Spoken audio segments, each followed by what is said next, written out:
Welcome to The Road Reflected with Nicole Wakeland. Automotive from the lighter side. That means cars, but also cookies, coffee, and pie. Up first, what's Nicole behind the wheel of this week? So this week, I got behind the wheel of a brand that I don't get to drive that often, and it makes me sad because I love their cars. Do you know who it is? You do. Of course, it's BMW. Yes. So I really have always loved BMWs. I've always enjoyed them. I haven't driven them very much, like even before I had this fantabulous job doing what I do, but I've always liked them. And the funny thing is, it's not like I can say I like them because there's one thing, they fit me. I like driving them. I like the way they feel. I like the way they sound. I like the way, everything about them. It's that German engineering. My first car was a German car. I mean, not a BMW, but still. It was the Fahrvergnügen people. Back in the day. Similar. You know, the thing about Fahrvergnügen is it does capture, I know that's Volkswagen, but it does capture the essence of German driving. It does. It's a fancy, funky word that you can't really It's a means-nothing word that basically describes what it is like to drive a German vehicle. Is it a means-nothing word? I don't actually know. Does it? I'm pretty sure in Volkswagen. Well, I'll be Googling that because I don't know. Anyway, So what I had was the BMW M2 coupe. Or if you're fancy in your English, the BMW M2 coupe. Coupe. Right, because then I'm fancy pants. So they redesigned this for 23. It has a twin-turbo inline-six, 453 horsepower, 406 pound-feet of torque. It is not a giant car. Those are giant numbers. And it needs numbers like that because it looks like it should have numbers like that. Like this vehicle, you look at it, it's like, oh, that car wants to go fast. It absolutely looks every bit the little sporty coupe that it is. Like sometimes you look at a car and you think, that's not living up to my expectations. It looks great on the outside. You get inside and you're like, well, this is just like a sedan. It looks like it wants to be a spaceship. It wants to be It's got a spaceship vibe. Yeah. Well, it is the color of an Imperial Star Destroyer. It's gray. It's kind of that gray. Which is helping. The gray has a fancy but it's name. also Wait, got let me see if I these can find it. squat, like sharp lines that I really like. It's called Brooklyn Gray Matte. Ooh, but it's definitely got like a Starfighter vibe. Matte. I don't even know. It looks like, I think it's matte. Brooklyn Gray Matte. Maybe it's supposed to be metallic. Oh, okay. I don't know, because it's not a matte finish. Oh, I guess kind of it is, but it's kind of matte. I mean, it's it looks like an Imperial Star Destroyer. It does. It definitely Let's has just go with vibe. that. Yes, That's it's Imperial Star Destroyer gray. Yeah. So it looks like an Imperial Star Destroyer, but it drives, I imagine, better than an Imperial Star Destroyer. Well, I would hope so because it's a lot smaller. So it's a bit smaller and more nimble. So you can get this with a manual or automatic. I had the 8-speed automatic, which probably is going to make a lot of people cry, but you know what? It's a really good automatic transmission. There's paddle shifters if you want to play around with it. So if you want to shift on your own, feel free.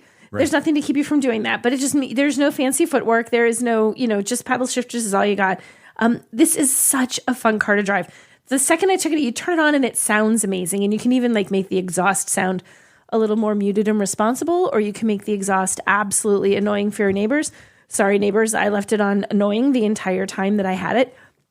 You hit the gas in this thing, good gravy. It just moves. Oh, it goes. Like you didn't warn me. You were getting off the exit ramp and you started to accelerate, and I was literally thrown back into my seat. Because I let like a gap between me and the next person, and I said, "Wait, I'll show you." I was not ready. And I floored it. And it threw me back. And it gets, but like you're up to the speed limit. You're not even off the exit ramp yet, or the on ramp. You weren't even merged across the dotted line. Right. And you're already I got to take my foot off the gas. 30 to 55 before I could even do it. It's really fast. And it feels amazing.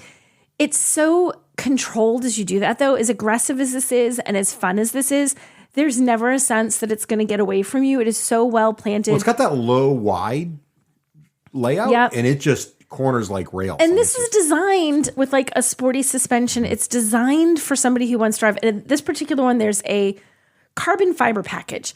Because carbon fiber is awesome. Because it's awesome. It reduces weight. So if you're trying to get the most performance, less weight you have in your car, the better. So the carbon fiber weighs less, and they put it, it's like all over the place. It's on the roof, so you see it on the outside of the car, bits and pieces on the outside, inside. Lots of interior. Yeah, it's all over the steering wheel. I mean, there's just, even the paddle shifters. Did you see those the paddle shifters are carbon fiber, and then there's a little cutout that's a plus to shift up, the other one a little cutout minus to shift down, and they're red. Because the seats have carbon fiber all over them. Yeah, well, so we'll get to the seats. So carbon fiber, dashboard, steering wheel, center console. On the backs of the seats, the entire backs of those seats is carbon fiber, which again reduces weight. Yeah, the back of the seats are hard, like racing seats. They're not like... and these are sportier than the seats that come with it if you don't get the carbon. They're still sports seats, but the carbon fiber sports seats are sportier. They're more heavily bolstered. They also have, I don't like this, in the middle, like between your knees, like maybe extending 2 or 3 inches back, and it's maybe 1.5 inches wide. There is a piece that would be like the part to kind of keep your legs firmly in place. So your legs stay a little put. Separator. Right. But it's the leather, but then carbon fiber. Yeah, it goes between like your thighs. It's sort of an interesting little like looks you're locked really in. cool. I mean, it looks really cool. This thing looks cool. There is the oh my gosh, this is a sports car. Without a doubt when you open this up. So it looks really, really cool.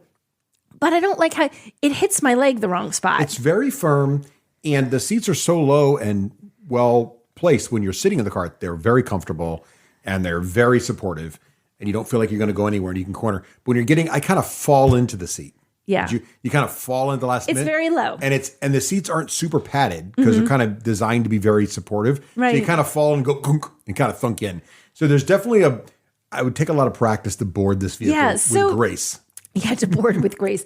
It is like, it's very low. So like as you get out, it is low when you get out. But I mean, you're buying a sports car. Right.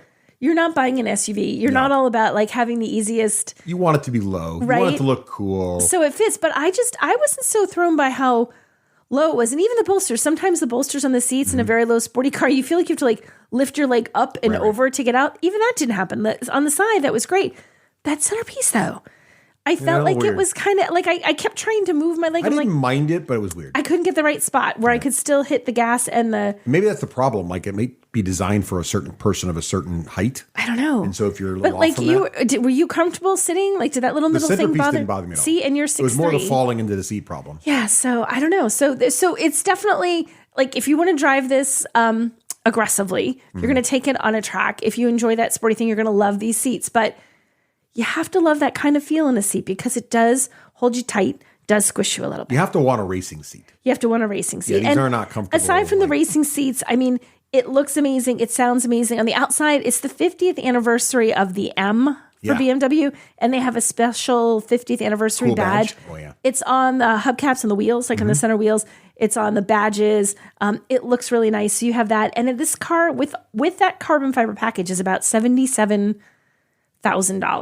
You know, that's pricey, but you kind of feel like you have a little mini supercar here. Right? And It's got a little supercar vibe. But with all of the fancy tech and everything to make it a driver's car, it still has all the comfort stuff. Like there's heated seats and you've got like a large infotainment screen. It's like 14.9 inches, I think. There's a 12.3 inch digital instrument cluster. It has all of the connectivity. You're going to get smartphone. Noticed in this car. You do get noticed. Yeah. But it has everything. Like it does a great job of combining all of that.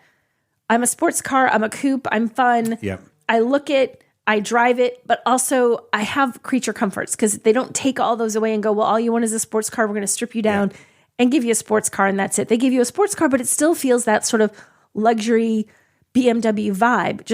It's a very sporty mode. And it's technically it seats 4. I was going to say, it has everything you just described as long as there's only 2 of you. Right. Technically. As soon as you get beyond 2 people, it's much more sports car than it is. Although, I feel like if I had a chance to ride in it and I couldn't drive it, I'd be like, wait. Let me just pull my knees really, really, really, really close to my chest. It only seats 1 in the rear. No, it seats 2. Does it seat 2? It seats 2. Oh. How small does it feel like leprechauns? Yeah, leprechauns. 2 leprechauns can sit back there, possibly. Or small children. 2 very small children. I don't think you can put kids back there. I know how you put a car seat back there. Here's the thing. So we would go out to dinner with our daughter. So we're family, our oldest daughter's in college. So family of 3 right now. And we actively chose not to drive the BMW. Which broke my heart. Because it just wouldn't be comfortable for her. Right. There's just, she could have fit back there. I mean, she could, but it'd be not fun. She would have been absolutely smooshed. So it's really a 2-person. It's a 2-person car. And it's, you know what, if you're looking for a sporty little coupe with all the style and fun and eye-catching for you and eye-catching for everyone around you, the BMW M2 fits the bill. Okay, everyone, if you like what you're hearing, then go ahead and hit that like button and subscribe either on YouTube or your favorite podcatcher and leave us your reviews on iTunes. Yeah, let us know what you think. Yeah. But only if it's positive, because just remember what your mom used to say, if you can't say something nice, don't say anything at all. Exactly. So the second car that we're going to talk about today is actually one you have not experienced at all. I flew down to Texas where I drove the Lexus TX. And before you say it, It's not the Lexus Texas, but every single person. If you're going to host it in Texas, I know, and your abbreviation's TX, you're well, Lexus's corp HQ is in Texas, so it makes sense. But it's like if you're going to call it the Lexus TX and you put it in Texas, it's the Lexus Texas. It's the Lexus Texas. So everybody's like the Lexus Texas. Yeah.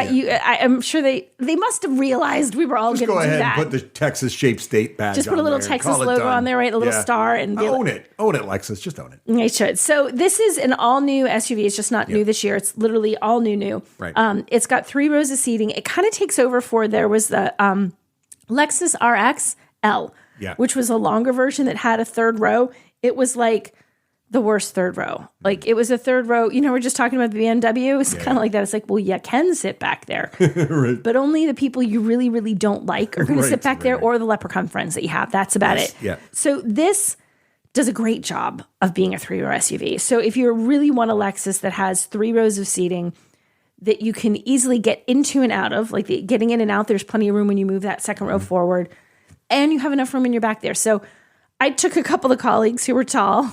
I'm like, hey, Ron, can you climb back there? How tall are you? 6'3". Get back there, Ron. So he climbed in the back, and he had plenty of headroom. Didn't have any problem with headroom at all. He was totally fine. He had plenty of leg room, like his knees aren't smacking the backs of the second row. But the way the floor is, it does raise your feet up a little bit. So the angle, when your knees aren't sort of straight, flat, you're kind of up a little bit. So it's not uncomfortable. It's like you would notice that after you were in the car for a long ride. Yeah, you notice your feet on the right spot. Right? But overall, it does a really nice job. It's very comfortable. All 3 rows are comfortable.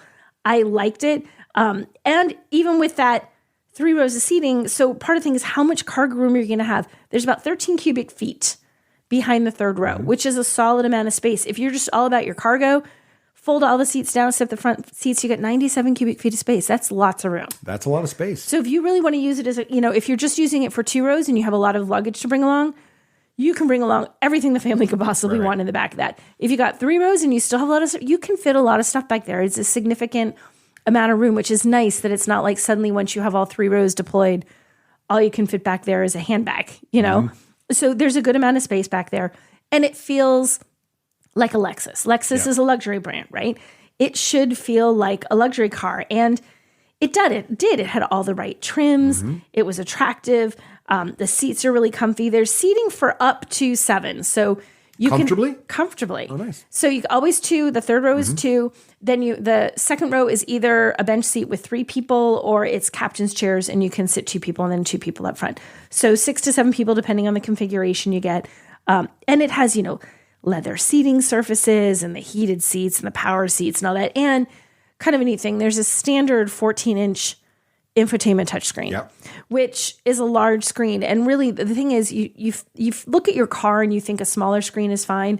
But as they're putting larger and larger screens in these vehicles, you start to notice if the standard screen size isn't big on a big vehicle, suddenly it looks stupidly small, plopped in the middle of this long, larger size, right? And plopped in the middle of this very wide dashboard. If you put a small screen, it looks stupid. This looks great because it's a 14-inch screen and wireless Apple CarPlay. Oh, I'm a fan wireless of that. Android Auto, which I always love the wireless. The wireless is definitely key. It's, you don't think it is until you're like plugging things in. You kind of want the feeling of like you just get in your car and everything works. Yes. And so I think about how I take my phone out of my pocket, put it somewhere I can plug it in. But if you have wireless, you just get in your car and it just works. Right. So it's nice. So the system works well. It's the screen is nice and responsive. It's crisp. Everything is really good. It presents like a luxury car. One of the funky things too is, so I love this. So the cup holders. Okay, you have center console. You got 2 spots for cups, right? Well, they're little, there's a spot for them, but they're in these little square pods. And if you look at the pod, they look like they should come out, and they do. You push a little button, they come out. You could entirely take them out. Oh, for cleaning? Well, to clean them, because I know what the cup holders in your car look like, and they're like a science experiment. To be removable, they're not. Yeah. So these are, but also if for some reason you didn't want the cup holders, or if you had something large you wanted, like a larger cup, or if you have other stuff you want to store in there, you can take those out, and now you have a larger storage space. Oh, that's interesting. And if you have the captain's chairs in the second row, they have the same little cup holders in that little center console thing. And the little center console thing comes out. So if you just are going to you don't want those, maybe you have kids, you want them to be able to walk right into the third row, you can do that. So it's a nice little bit of versatility. It's kind of a cool thing. That's really cool. So I like that. And then you get a choice of, there's a gas engine, a hybrid, or plug-in hybrid. Wow, get the whole thing going. So you got all your choices, right? And then you get front wheel, all-wheel drive on the gas. Everything else is all-wheel drive only. Most people want all-wheel drive in a 3-row SUV anyway. I think you do, especially in the Northeast. In the Northeast, yeah. And and the thing is, it's not just about snow; it's about any kind of slick on the roads or mud, mud, or if it's just really wet. All the things you can have. So that's a good thing. I actually like just the straight up hybrid the best. Really? Yeah. So I thought it was just a good balance between, okay, you get the better fuel efficiency, which is always nice, especially gas prices. They never just go down. They eventually always go back up again. Yep. So you have the better fuel efficiency because of the hybrid engine. And it does a good balance of delivering that without making it feel like meh on the power. Like it's still very responsive. How's the mileage though? Because usually there's a pretty big price difference between the pure gas engine and the hybrid engine. Oh, you mean the pricing on it? Yeah. Yeah, okay. So if you're looking at the base price, the lowest price, the gas engine versions of the Texas, the TX. The Lexus Texas. The Lexus Texas come in at $55,000. Okay. Then if you go hybrid, $69,000. So there's a jump. That's $14,000. Is that it's a worth jump. it? And the plug-in hybrid, we did not have pricing yet. As of this moment, I don't see pricing still on the plug-in hybrid. Do you think $14,000 more for the gas savings? Do you think it saves that much? I don't know. If I was picking, if you want, here's the thing. I think hybrids are a great idea. And if you drive a lot, see, that's the thing, Russ. If you drive really depends a how lot, much you drive it. Like remember when our kids were little and I was driving all over Kingdom Come, like you're bringing one to a lesson, you're bringing one to a practice, you're going back to pick up one, you're going back to pick up the other. Then you have to go back to the school for this. And then you've got doctor's appointments and dentist appointments and orthodontist appointments. And they've got meetings with friends. And then you're going you drive a lot of like short little zip here and there distances. So depending on how much you drive, I guess, it could. And so the mileage really that much better? Like it is. I mean, you get. I don't know the mileage figures off the top of my head, but you do get improved mileage. Got it, okay. So depending on how much how much that extra fuel economy matters to you and to your budget in the end, and how much driving. And like think about it, if you go like on a road trip. Yeah. This is a road trip car, right? You take the whole family, you go on that summer road trip wherever. That's a lot of driving. If gas prices are high, you're going to be happy that you had a hybrid. Hey, wait, did we just drive by a bakery? Okay, we didn't, but I was in, as I mentioned, Texas to drive the Lexus TX. Yes, and I was in Texas, kind of right down the street, except Texas is so big, you're never right down the street. You're never right down the street. I was in Dallas. And I was in Austin. You were in Austin, but we were there the same time. We literally... For different jobs, obviously. We literally left the airport on flights at gates next to each other 5 minutes apart. And our gates were literally next to each other. It's like, bye. And then we both went to Texas, but did not see each other because we were too far away. because we both had our jobs to do. But I had less barbecue than you did. I'm very jealous. So, but I made the barbecue happen. I had to work for it. I tried, but I couldn't escape. Okay, so when I was the airport, the guy that picked us up and drove us from the airport, we were talking about how I wanted to have barbecue, and I said to him, "Where would you go for barbecue if you're going to pick one spot? You can't say, oh, I go here for ribs, I go there for brisket. Yeah, it's got to be. I was like, you can only pick one spot, relatively nearish to where I am. He knew where he was driving me to the hotel we were at." Where would you go? And without hesitating, he said a place called Terry Black's Barbecue. Ooh, I don't know that I've heard of Terry Black's. Yeah. So apparently there's some there was Black's Barbecue and then Terry Black's and their family, and there was a splitting off. And ooh, there's drama. There was drama. So Terry Black's is the one that he said is the one to go to. And there was one maybe... Now, is this just an Austin institution, or are they kind of everywhere in Texas? I think they're in... I don't know if everyone remember you said Texas is a really big state, but there's, I think, more than one Terry Black's, and I think there's even multiples of Blacks. Got it. Okay. It's not like Salt Lake, where there's like a few everywhere. Yes. Okay. So, Terry Black. So I said, okay. So then I even got a friend to come with me. We saw each other in the hallway, and she doesn't even like barbecue, but she's like, I'll come and I'll get some, they always have turkey or something. Yeah, cornbread. Whatever. Right. And all the fixins, man. Yeah, half the barbecue is the non-barbecue stuff, right? So we'd go to this place, and the parking lot is absolutely packed. That's a good sign. And it looks ever so slightly seedy, slightly run down. And it has a huge indoor area, but there's a huge outdoor seating area, and it's mobbed. And it's 2:00 on a Monday afternoon. And that's a really good sign, right? Yeah. So you walk in, and it's it smells, even in the parking lot, it smells like barbecue. As soon as I opened the door to the car, I was like, barbecue, right? Smell it in my so head. it smells really good. So we walk inside and you wait in line, and it's a little bit like the soup Nazi from Seinfeld. Oh no. Like everything's there and you kind of feel like, oh God, and there was no one in front of us when Is we it came one of in. the ones you walk up in a counter and you're ordering like, Yeah. all they have is like meat by weight on the Exactly. side? Yes, on the side. But first you start with the sides and you have to pick large side or small side. Then you pick which ones you want. Then do you want the fixins? Do you want the crackers? I like that they start with sides. They start with sides, and there's a big one or little one. So because I was with a friend, we got a couple of sides. What'd you get for sides? We got green beans, and we got macaroni and cheese. Both good choices. And we got the cornbread. It looked like a cornbread, like a muffin topper, a little round thing. Oh, interesting. Okay. It wasn't square. No, it was round. Okay. And then we got peach cobbler. Oh, excellent choice. Because there was peach cobbler and banana cream pie, and I'm kind of a cobbler girl. Banana pudding's usually the thing. Or maybe it was banana pudding. Banana pudding and barbecue. I might be wrong. It may be banana pudding. I had banana. Sort of the thing. But I'm not as big a fan of that. But cobbler also big win. Because they make really good cobbler in the South. Generally true. They generally do. They know their cobbler. They do. And their banana pudding.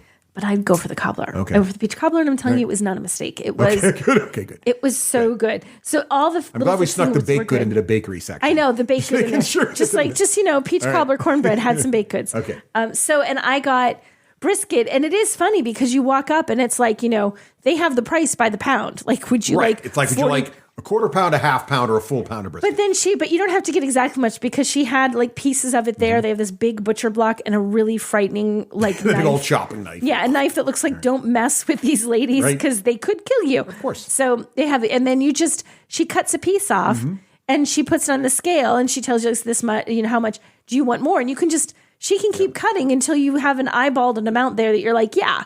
Oh, that just weigh it. That's nice. So then you're like, I want that much. That's nice. Okay. Right. So we got our stuff. And then I got a giant. So the sodas, it was a tiny, teeny little cup that practically looked like a Dixie cup. And this giant red cup. I'm like, I'll take the giant red cup. Now, do they have free refills, though? So you could kind of. I think you could. I didn't get a refill. It was a giant red cup. I didn't need more. But it was red and giant. And you do get to keep it. She made a big point of saying to me, this is a souvenir. Does it have the name? It says, bring it home? I didn't see it. I may not have brought it home. I didn't have room in my luggage. Not excuse. I'm sorry. Okay. I'll go back. So how was the brisket? I will willingly go back to Terry Black's and get more. I think you agree with me that brisket is the thing to try if you're trying to gauge the quality of a barbecue establishment. 100%. For me, it is. Me too. Some people are like, just some people, because they'll have like. Some people are like pulled pork and ribs. Brisket, But I think they'll it's have brisket. ribs. They'll have pulled pork. Some places do sausage too. Like they do all different kinds of sausages. Don't get me wrong. But brisket's the true test, I think. I'm all about the brisket. I feel like that's if you can cook. And how was their brisket? It was really good. How would you rate it? I did not get enough slices. You've been to a lot of places. When I got the slices, she lopped off this big slice. I'm like, that looks like plenty of brisket. Okay. And then when I was sitting at the table after I ate it, I'm like, that was not enough. Now you've had Diva Q on the show before. Yes. She's obviously a pit master. Yes. What do you think Diva would have said about? I don't know. I should ask her because we got to get her opinion on this. I should have said to her, Diva, what do you think about Terry Black's? Yes. She probably has an opinion. Yeah. So, but yeah, it was delicious brisket. And then you could buy things and like, how much I like a place judging by how willing I am to possibly have to check a bag to bring a bottle that is more than the TSA recommended number of ounces home with me. Yeah. Yes. So they had sauce. You could buy. I didn't. I was going to held say, back. I did not see any barbecue sauce. No, I was so close because they had they had the big squirt bottles of sauce that you can take out and you can use. And there was one that they didn't have names. It was just like, go with God, try some sauce. So there was one that was like sort of like a nice, sweet, typical. Kind of the classic barbecue sauce. Then there was one that was hot, a spicy hot one. And then there was one that made me think of like when they do the Carolina vinegar style sauce and it was even kind of yellowy instead of like sort of that red color. They were all amazing. I put like a big squirt of each on the plate and then I'm dipping it in and I really slathered it on. I'm like, this sweet sauce is really good. This vinegar sauce is really good. Was forgetting the last one was hot. And I was like, this hot sauce is really hot. It was spicy. They were not kidding. The spicy sauce was genuinely really spicy. That's awesome. I like the sweet sauce, but it was all good. And then my friend Stephanie it was turkey and she got like sliced turkey and put some, she loved the turkey. All right. Turkey's interesting. Now, so I was over here in Dallas. Yes. Now, what's interesting about Texas, if you ever go to Texas, you will note that the various cities are very competitive and we'll talk smack about each other's barbecue. Yes, I'm not surprised. And it is no secret that Dallas generally feels their barbecue is superior Don't they all feel their to barbecue most other is cities superior? in Texas. Well, to be fair, I think most of Texas doesn't consider Austin part of Texas, but that's a whole different story. That's a whole different story. But I was sad because my work, this visit, I was very packed, a lot going on with work. So you called my forgetting a red mug fail, and you didn't get barbecue while you were in Texas? But I was able to sneak out briefly and find a very interesting dining experience, which did end up including barbecue. So I guess that covers. There was a place right next to our hotel called the Dallas Grilled Cheese Company. Okay. And they specialize in grilled cheese and the various soups that accompany grilled cheese sandwich. Okay. And so I went over there. I'm like, I mean, grilled cheese, you can't go wrong with grilled cheese. And I was starving and I was trying to find something a little unique off the beaten trail. So I go in and first of all, it's lovely. It's not like a hole in the wall grilled cheese place you kind of expect. It's very nice, full bar there and so you have a whole experience, all kinds of great foods. And I'm like, so I would like to try your most unique sandwich. And as Texasy as you can do it.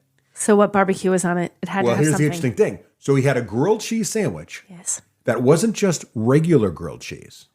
It was grilled pimento cheese. That's very Southern. Yeah. I know. And then he's like, and then we can put brisket on that. Oh, heck yes. And I'm like, yeah, you can. And so that was amazing. Yeah. That was fantastic. So the brisket was very, very good. I wouldn't say the brisket was like top-notch barbecue brisket because after all, it was a grilled cheese place, but it was also still Texas, so probably better than any brisket you can get north of the Mason-Dixon line. But very, very good brisket. But the way they grilled it, I think the bread was homemade. Like the whole thing was like really tasty. Good sandwich. So you went to Texas and you managed to get a grilled cheese with pimento cheese, which is hard to get anywhere north, and then also brisket on a grilled cheese brisket. sandwich. So you covered it because I feel like if you come to Texas and you don't have you got to get brisket barbecue, they turn you away. They're like, I'm sorry. What I will say is at the hotel, we're at this event, and you know how they always cater the food. Yeah, and it's always like lame hotel catered food. It's always lame. It's always lame. They actually did barbecue and they had brisket. And I have to say, it was really freaking good brisket. So even the bad brisket at a hotel buffet was good when you're in Texas. You can't get bad brisket in Texas. All you can get is good brisket and better brisket. They don't let you. If you make bad brisket, they kick you out. They're like, leave, get out now. You cannot live here and make bad brisket. So the lesson of the day is if you want good brisket, just go to Texas. Just go to Texas. It's where all the best brisket is.